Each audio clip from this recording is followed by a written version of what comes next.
दोस्तों हमें क्या करना है कि व्यापक समीकरण x या दो bx प्लस सी बराबर 0 से जो समीकरण दिया हुआ है हमारे पास 6x की घात 2 माइनस 7x माइनस 3, इससे हम क्या करेंगे, तुलना करेंगे। तो तुलना करने पर क्या होता है कि हमें a, b और c के मान निकल जाते हैं। क्या होते हैं? a, b और c के मान ज्ञात हो जाते हैं। दोस्तों नमस्कार दोस्तों, TSM एकेडमी के यूट्यूब चैनल पर आपका स्वागत है। मैं अभिषेक चौहान। आज हम देखने वाले हैं MP बोर्ड कक्षा 10वीं के अध्याय 2 की प्रश्न वाले 2.2 का क्वेश्चन। दोस्तों तो आइए दोस्तों शुरू करते हैं। शुरू करने से पहले दोस्तों वीडियो को लाइक कर दिए, शेयर कर दिए, चैनल को सब्सक्राइब कर दिए। दोस्तों तो आइए दोस्तों देखते हैं। क्वेश्चन हमारे पास है प्रश्न वाली 2.2 का क्वेश्चन नंबर पहला। निम्न द्विघात बहुपदों के शून्यांक ज्ञात कीजिए और शून्य को तथा गुणांकों के बीच के संबंध की सत्यता की जांच कीजिए। दोस्तों हमें द्विघात समीकरण दिया हुआ है, उसमें हमें क्या करना है, शून्य ज्ञात करना है और उनके शून्यकों के गुणांकों को क्या करना है, सत्यता की जांच करना है। उनके संबंध की सत्यता की हमें जांच करना है। दोस्तों इसी प्रकार का क्वेश्चन जो मैंने आपको पिछले वीडियो में बताया था, जिसमें हमने द्विघात समीकरण के शून्य ज्ञात किए थे तथा उनकी जांच की थी। और दोस्तों अब इसी प्रकार का एक क्वेश्चन लेकर आया हूं आपके पास। दोस्तों ये क्वेश्चन आपको MP बोर्ड के पेपर में 100% ऐसे ही क्वेश्चन देखने को मिलते हैं। तो आइए दोस्तों इसको हल करते हैं। क्वेश्चन हमारे पास है 6x की घात 2 माइनस 3 माइनस 7x। इसे हल करते हैं तो हम क्या मान लेंगे, सबसे पहले इसको क्या कर लेते हैं दोस्तों, इसको रीअरेंज कर लेते हैं। यानी कि 6 स्क्वायर के बाद में x वाला, फिर उसके बाद में संख्या। दोस्तों तो देखिए दोस्तों 6x की घात 2 माइनस, इसको आगे ले आएंगे 7x माइनस का 3 और इसके बराबर हम क्या कर लेते हैं, 0 मान लेते हैं कि माना ये जो समीकरण दिया समीकरण है इसके बराबर क्या है, 0 है। अब आगे देखते हैं दोस्तों। अब इनका क्या करना है, हमें शून्य ज्ञात करना है। तो शून्य हम गुणनखंड विधि से करते हैं। किससे करते हैं दोस्तों? गुणनखंड विधि से। अब गुणनखंड विधि से इसके क्या करना पड़ेगा, यानी कि 7x से इसको 2 भागों में तोड़ना पड़ेगा। और 2 भागों में क्या करना पड़ेगा दोस्तों, तोड़ना पड़ेगा।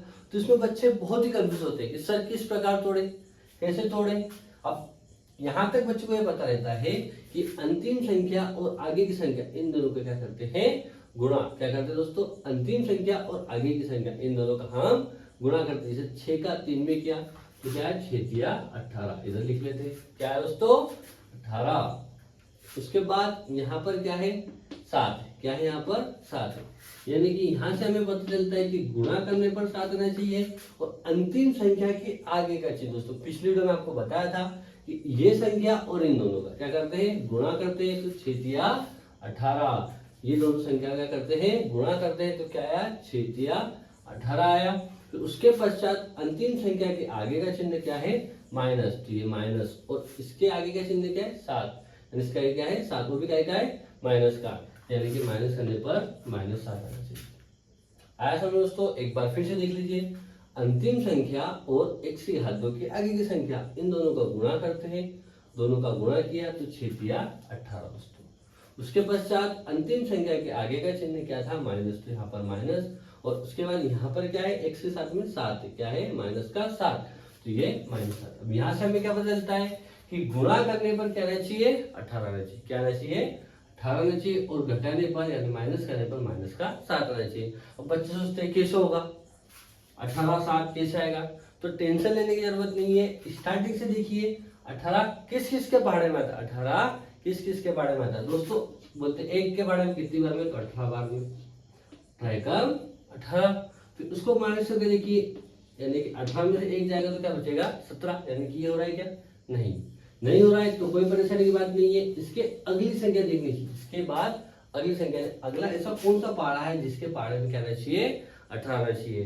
तो देखिए दोस्तों बचपन से बढ़ता है 2 के पारे में कितनी बार आता है, 9 बार में। तो यहाँ पर लिखना है, क्या लिखना है कि 2 के पारे में 9 बार में क्या आता है, 18 आता है। 2 9 18। अब यहाँ पर घटा के देखेंगे, जैसा पिछले घटा के देखा था उसी प्रकार 2 में से 9।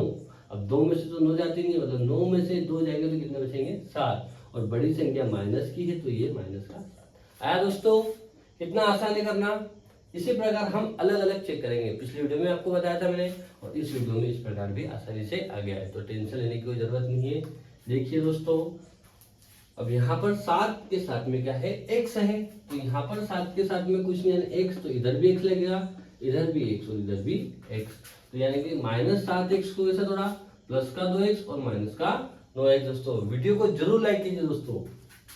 तो देखिए क्या है हमारे पास 6x से घात 2 माइनस, दोस्तों यहाँ पर 2x आएगा प्लस का है, तो ये आएगा प्लस का 2x, क्योंकि -7x को हमने क्या में तोड़ा है 2x और -9x में, तो प्लस का 2x माइनस 9x माइनस का 3 बराबर 0 दोस्तों।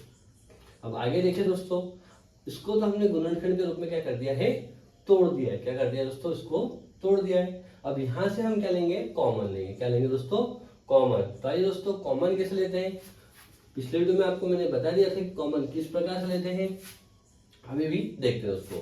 अब कॉमन लेने के लिए हमें क्या करना चाहिए, दोनों में समान संख्या देखनी चाहिए, दोनों में क्या देखनी चाहिए, समान संख्या। यहाँ पर हमें क्या समान दिख रहा है, तो देखिए यहाँ पर भी x है और यहाँ पर भी क्या है x, यानी x दोनों संख्याओं में हमें देखने को मिल रहा है। तो यहाँ से हम x कॉमन ले लेंगे, तो ये x कॉमन लिया। उसके पश्चात देखिए दोस्तों, यहाँ पर क्या है 2, यहाँ पर क्या है 6, यानी कि 2 और जो 6 है वो किसके पहाड़े में आते हैं, तो 2 के भी पहाड़े में आते हैं, तो 2 भी कॉमन ले लिया। तो क्या बचा, 2 के पहाड़े में 6 कितने बार में आते हैं, 3 बार में, तो ये 2 दिया 6। अब यहाँ पर x की घात 2 जिसमें से एक x हमने ले लिया, तो सिर्फ एक x बचा है, प्लस 2x यहाँ पर है, यहाँ 2x पूरा की पूरा ले लिया है। जब पूरा की पूरा 2x लेते हैं यानी कुछ नहीं बचता, तो क्या होता है 1, सबका मालिक क्या होता है 1, यानी कि जब कुछ नहीं बचता होता क्या बचता है 1, यहाँ पर लिखेंगे हम 1।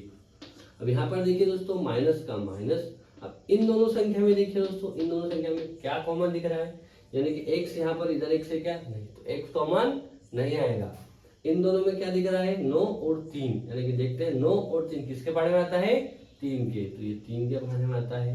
तो यहाँ से देखिए दोस्तों 3 के बारे में 9 कितनी बार में आता है, 3 बार में, तो यहाँ पर 3 क्या है दोस्तों 3 आ गया। फिर x कॉमन ले लिया था, तो x जैसा कि ऐसा। अब यहाँ पर माइनस, यहाँ माइनस माइनस क्या होगा प्लस, और 3 का 3 हमने क्या कर लिया है कॉमन, 3 का 3 कर लिया है कॉमन, कुछ नहीं बचता तब क्या आता है 1 आता है, तो ये 1 बराबर 0 का 0 दोस्तों। आगे दोस्तों 3x प्लस 1, 3x प्लस दोनों समान है, इसको एक बार लिख लेंगे 3x प्लस 1, और यहाँ पर क्या है 2x माइनस का 3 बराबर कुछ मतलब क्या है 0, जैसा कि वैसा। अब दोस्तों हमें क्या याद करना है, शून्य निकालना है। क्या याद करना है, शून्य ज्ञात करना है, तो शून्य ज्ञात करेंगे, यानी कि 3x प्लस 1 बराबर, इसको 0 के बराबर ले लेंगे, और 2x माइनस 3 इसको भी 0 के बराबर ले लेंगे। पक्षांतर करते हैं, तो 3x ये प्लस का इधर आकर क्या हो जाएगा माइनस का 1, वैसे ही 2x ये माइनस का इधर आकर क्या हो जाएगा प्लस का 3 दोस्तों। ये गुणा में इधर क्या आएगा भाग में, तो x बराबर -1/3, वैसे ही x बराबर ये भी भाग में जाएगा 3/2। तो ये दोस्तों हमारे पास 2 क्या निकल गए, शून्य ज्ञात हो गए। ये हमारे पास 2 क्या ज्ञात हो गए, शून्य ज्ञात हो गए। x बराबर -1/3, x बराबर 3/2 दोस्तों। तो हमें शून्य ज्ञात करना था, हमने शून्य ज्ञात कर लिया, यानी कि जो क्वेश्चन था उसका आधा पार्ट हमारे पास हो चुका है। अब इसके आगे का हमें देखना है, शून्य को तथा गुणांकों के बीच के संबंध की सत्यता की जांच करना है, यानी इनके गुणांकों के बीच की, शून्य के और गुणांकों के बीच की हमें सत्यता की जांच करना है। तो आइए दोस्तों इनकी जांच करते हैं। जांच करने के लिए दोस्तों एक चीज ध्यान रख लीजिए, हम इसमें जांच करने के लिए एक व्यापक समीकरण लेते हैं। व्यापक समीकरण कौन सा है, व्यापक समीकरण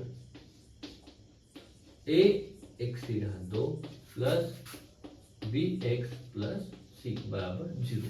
ये हमारे पास क्या होता है, एक द्विघात व्यापक समीकरण होता है।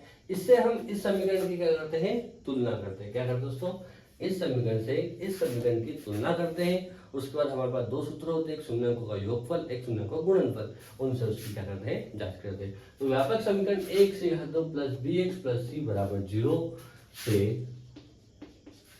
समीकरण कौन सा हमारे पास 6x/2 plus 6x/2 minus 7x minus 3 बराबर 0। ये समीकरण हमें से तुलना करने पर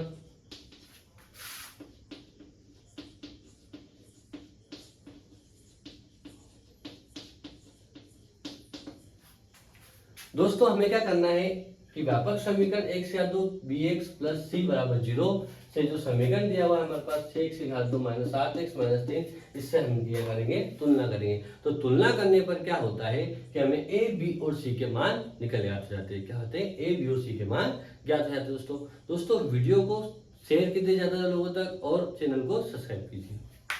आगे देखते हैं दोस्तों, यहाँ से हम इसकी तुलना करेंगे तो x की घात 2 एक साथ हट जाएगा, यानी a का मान क्या आ गया 6, तो a बराबर 6। वैसे b बराबर क्या है हमारे पास, b बराबर x से x कट जाएगा, प्लस माइनस माइनस यानी कि 7, b है दोस्तों यहाँ पर b बराबर क्या है 7। वैसे c बराबर क्या आएगा माइनस का 3। अब इसकी जांच करते हैं तो सूत्र होता है हमारे पास शून्य को का योगफल बराबर होता है माइनस बी बटे ए। दोस्तों ये हमारा सूत्र होता है कि शून्य का योगफल बराबर होता है माइनस बी बटे ए। तो शून्य कौन कौन से दोस्तों हमारे पास, माइनस 1/3 और 3/2। इन दोनों का क्या करेंगे, हम योगफल करेंगे, यानी माइनस 1/3 माइनस 1/3 और योगफल करना है प्लस 3/2 बराबर माइनस का माइनस। बी का मान क्या हमारे पास 7 है दोस्तों, बी का मान क्या हमारे पास 7 है, वो भी काय का है माइनस का, तो ये माइनस का 7 बटे ए का मान क्या हमारे पास 6, क्या है 6। अब यहाँ पर देखिए दोस्तों, हर में दोनों संख्या क्या है भिन्न भिन्न यानी अलग अलग है, तो इनका हमें क्या करना पड़ेगा तिर्यक गुणा। तो 2 का 1 में करेंगे 2 एकम 2 माइनस का माइनस, फिर ये प्लस 3 का 3 में करेंगे 3 तिया 9 और 3 दूनी 6 बराबर क्या आया माइनस माइनस प्लस हो जाएगा, तो ये 7/6। यहाँ से क्या होता है दोस्तों, 9 में से 2 गए तो बचेंगे 7/6 बराबर 7/6। ये दोनों क्या हो गए समान आ गया, शून्यकों का जो योगफल था वो क्या होगा हमारे पास समान आ गया। अब हम क्या ज्ञात करेंगे, शून्यकों का गुणनफल। क्या दोस्तों, शून्यकों का गुणनफल। शून्य का गुणनफल क्या दोस्तों, बराबर c बटे a होता है। क्या होता है दोस्तों सूत्र, c बटे a। अब शून्य कौन कौन से हमारे पास, माइनस 1/3 और 3/2। तो लिख लेंगे माइनस 1/3 गुणा गुणनफल ज्ञात करना है तो गुणा 3/2 बराबर c का मान क्या हमारे पास माइनस का 3, तो ये माइनस का 3 और a का मान क्या हमारे पास 6, तो ये 6 दोस्तों। आगे देखिए दोस्तों, इनका दोनों का गुणा करेंगे, 3 का 1 में करेंगे 3 एकम 3 और 3 का 2 में करेंगे 3 दूनी 6 और ये माइनस का माइनस दोस्तों। इसी प्रकार दोस्तों यहाँ पे देखिए माइनस 3/6 की वैसा। अब ये दोनों भी क्या हो गए समान हो गए, यानी कि जो सत्यता की जांच हमारी क्या हो गई दोस्तों पूर्ण हो गई। इसी प्रकार दोस्तों हमारे साथ बने रहने के लिए वीडियो को लाइक कीजिए, शेयर कीजिए और हाँ चैनल को सब्सक्राइब कीजिए। धन्यवाद दोस्तों।